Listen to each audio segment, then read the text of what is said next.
Well, since the beginning of the year, a number of communities across Connecticut have been rocked by young people taking their own lives. Morning anchor Keith McGilvery introduces us to a young woman in New Haven who is hoping her story can help save lives and has advice for parents to figure out if their own child is at risk.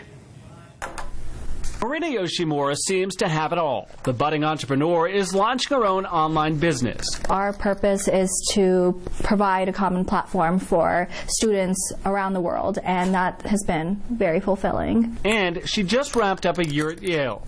I had the opportunity to learn not just what to think or how to think, but also how to feel and how to respond to certain issues. But despite her success, it was frightening because there was no silver lining, or at least it felt like there was no silver lining. The 22-year-old felt like a failure. She was depressed and contemplating suicide. There was a mix of trauma, fear, anger, resentment. MARINA isn't alone. According to the University of Connecticut, young people think about suicide more than any other group. About 12 people aged 15 to 24 take their own lives across the country every day, and 1 in 12 college students will make a suicide plan. I felt like I was constantly drowning, that there were people trying to pull me up, and I would just continue to drown. Just over the past several months here in Connecticut, a 16-year-old Danbury High School student took her life. A 20-year-old from Stratford completed suicide after struggling with being gay, and an 11-year-old in Cheshire died by suicide shortly after starting at a new school. For individuals aged 10 to 24, it is the second leading cause of death in the state of Connecticut.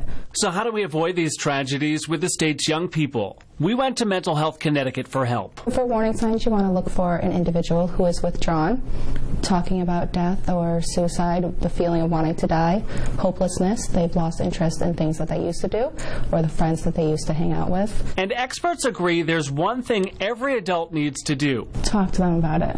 People are afraid to talk about it. Honestly, the best way to have a conversation about this is to be direct.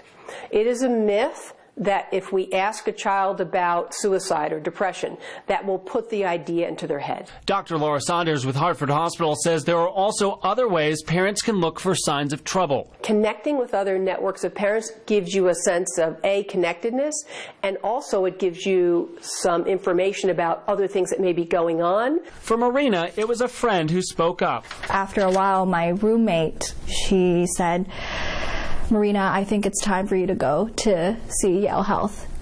And she said, "I will go with you." She tells us she's now on the road to being well and has one wish for young people who may be thinking about taking their own lives. Summon the courage to ask for help, because in the end, that can be the silver lining. If you or someone you love is contemplating suicide, it's important to know there is help. You can call 211 or text the crisis hotline at 741-741. I'm Fox 61's Keith McGilvery, and I'll see you weekday mornings on the Fox 61 Morning News.